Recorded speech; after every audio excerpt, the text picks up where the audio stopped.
We're here today to make portraits, and we're going to transform our portrait after we've made it into something else. And what we do is we keep our face, but we're going to play off the lines of our face here. So this was the hairline here, and I turned that into the edge of this cat. And then I played off my shirt line here, and then I had the tail come in and around on this picture. And on this picture, I had the portrait done behind, so I worked up my facial features, and then I had this aquarium image come on top of it. So I worked up the line of my lips and turned that into a fish. So we're taking our portraits that we're going to make, and then we're transforming them into something else. But the face is going to be still there. And you can see how here I actually colored my face in blue. And then the last example I'll show you here is where I took the lizard and had the lizard go up the side of the face. Now this is the natural face line here, so I use that as the tummy of the lizard, and then I played off of the eyebrow here. And then I'm manipulating the lizard into the face as part of the face. And then the lizard's leg becomes part of my chin here. And then this is the hairline, and I turned the tail around so it kind of blends. So I'm kind of blending the portrait into the lizard or into the other subject I'm choosing. But first of all, in order for us to do this, you can take your own photograph of yourself, and you can adjust the contrasts if you would go to your settings, or you can adjust the exposure. And it will become very light. And then you can print it out so that it's a very light image, like I did here. And if you photocopy that print, then the image of him becomes lighter. And here I've hand-colored this image. Or you might have other computer programs that can make just a simple outline, and then you'd be able to manipulate it. But I did it simply by just adjusting the exposure and then the contrasts and shadows, and then printed out on paper. Or you can hand draw in your eyes, nose, mouth, your own portrait, your own face. So that's up to you here, how you want to do it. But let's get started. We're going to just draw in quickly eyes, nose, mouth, hair, and then we'll manipulate the image. So if we start in the center of our page, let's just do a quick nose. So I'm going to do the letter, kind of like a letter U. And today I have some 4th grade students here to help me illustrate this and to come up with some cool ideas. And would you like to say hello to the YouTube kids? There we go. And I believe I have do I have a class and a half here with me today? No class. Just one class. Okay. I teach like 40 classes, so Miss Blushey gets mixed up how many kids I got in each class. And so we're 9 years old. Are we 9 today? I have a 9-year-old, and I bet I have mostly 10-year-olds and 11-year-olds. Okay, so 9, 10, and 11-year-olds. And this is good for even older kids or a little bit younger. But this is a good age to start with on this project. So we're going to make the letter C, because it takes a lot of thought to manipulate the design. And a backwards letter C here. And I'm going to come up with a slight arch for the nose, the bridge of the nose. And we're not worrying too much about proportion. I'm going to start underneath this. This is going to be the mouth. So I'm going to do like a V, but somebody sat on my letter V, and look what they did. They squished it. So it's a V that somebody sat on. And then I'm going to have the mouth here, the mouth line. And my mouth line is going to be wider than my nose. And then I just simply connect the top of my V to that mouth line. The bottom lip of the mouth is here, and that comes up to meet the top. And don't touch your edges. See? Look, my upper lip is longer. See my upper lip? My upper lip is longer, so I bring it up to meet. And this is just a very quick eyes, nose, mouth. And then eyes, look, on each side, the center of your eyes, and everybody's is the same. That's what's amazing about everybody's body. If you measure, if you take the center, the edge of your lips and go straight up and straight up on each side of your nose, so up, up, put a little circle, measure up straight, put a little dot, make sure they're lined up here. Now, if they're not lined up, make them lined up. Move your dot a little bit over. This is where you can adjust. You only have a dot, so you don't have to worry about adjusting. These are your pupils. Make them a little bit bigger, little bit bigger.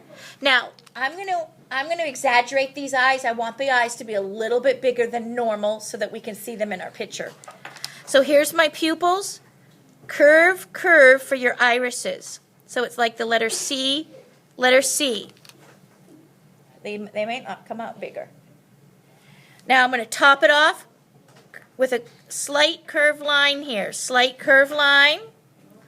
And then I'm going to bring it down, down, down. Whoops, I double lined that.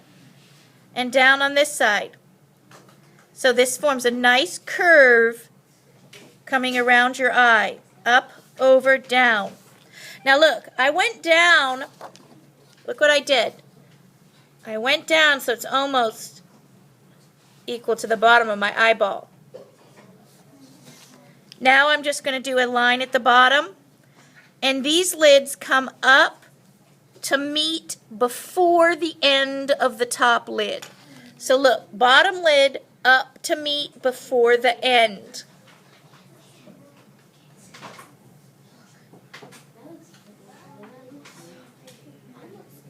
Okay? Now, your chin, put your chin in. Now you decide, if you're going to make it your own self-portrait, you decide how you want your chin to be. Okay? How your chin is. Is it more pointed? Is it more rounded? Okay? How much space is there between your end of your mouth and your cheeks?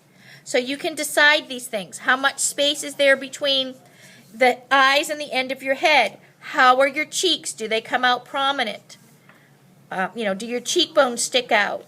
So however you want to do your face. Now, if you want to make this fictional, that's fine. You don't have to make it realistic. Do your hairline. My hairline is parted on the side, comes out. I've got my chin. Look, I've got my chin, my neck. So your neck would come down. Shoulders come out, down. We're using up most of the page. Your shoulders should come out as wide as the length of your head. So if you measure the center, how long your head is how wide your shoulders come out. A lot of kids make their shoulders way too short, but your shoulders come way out.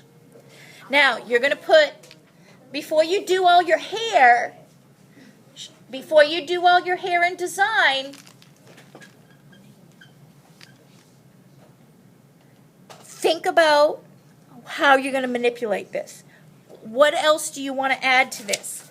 So I'm not going to scribble all my hair because look, if I want to add the lizard, but you invent what you want to add to yours. I might stick, a bird in here on my shoulder, or here's more fish here. So think about your design and what you want to play off of. If you want to play off of these lines in the face, or if you want to play off the side here, or if you want to create some kind of a lizard.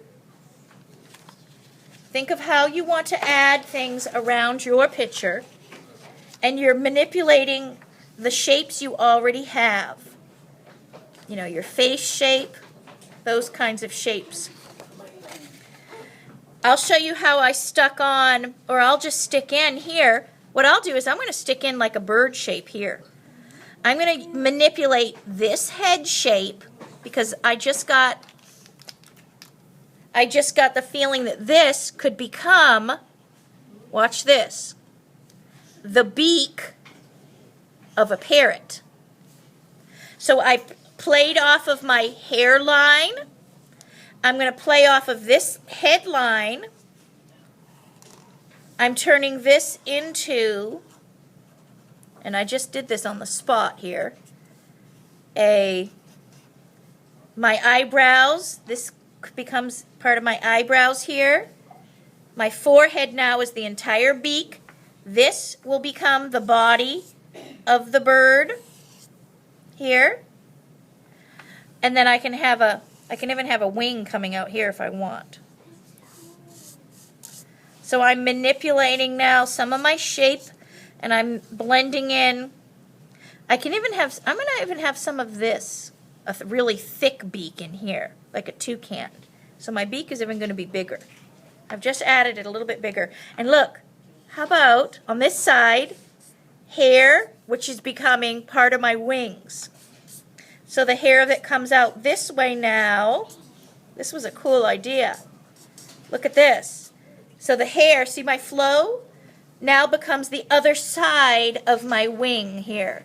And these wings are going to go off the page, and I'm going to add a double layer here. So now my body is now become part of this design here. And I can stick on some toes in here. This could be some of his toe here. He's sitting down and got some claws here. His toes and claws. And I'll have the other toes going behind my shoulders. And then I'll put a hairline here, and then maybe some jungle leaves here. Tropical jungle leaves up in here. So I've turned my portrait now into this jungle theme right here. So that's a different example for you to play off of. And then if you want to work up some eyelashes and whatnot here, any other details you want to add to your picture. Now I want some tummy hairlines in here, and that balances this on this side. So you can come up with your own imaginary designs, and I just want to show you some portraits here that the kids have made along with me. Did anybody have any image manipulations? Let me see. Well, that's cool. She did her parrot with me. There's another parrot. That one's good. Let me see. You can add that. Let me see that portrait, though. I like the portrait. Cool. It's okay if you're not finished because I'm going to turn the video off, but I want the kids at home to see what some of you have done. Somebody has come up with using a duck. That's cool. Somebody hasn't manipulated the image, but here's the 4th grade portrait image so far. What are you going to do on the top here? I'm going to turn that into the tire of a monster truck. Oh, so this is going to be a tire of a monster truck. Good. Cool idea. See, come up with your own original ideas. Here's a bird like I did here. And here's another one. And this looks more like a toucan. There's another one similar to mine. But at home, I hope you can think of some of your own original creative ideas to manipulate your portrait into some other kind of environment or exciting fantasy picture. I hope you enjoyed the video, and I hope you look again at TA Blue 88 for more fun and exciting videos.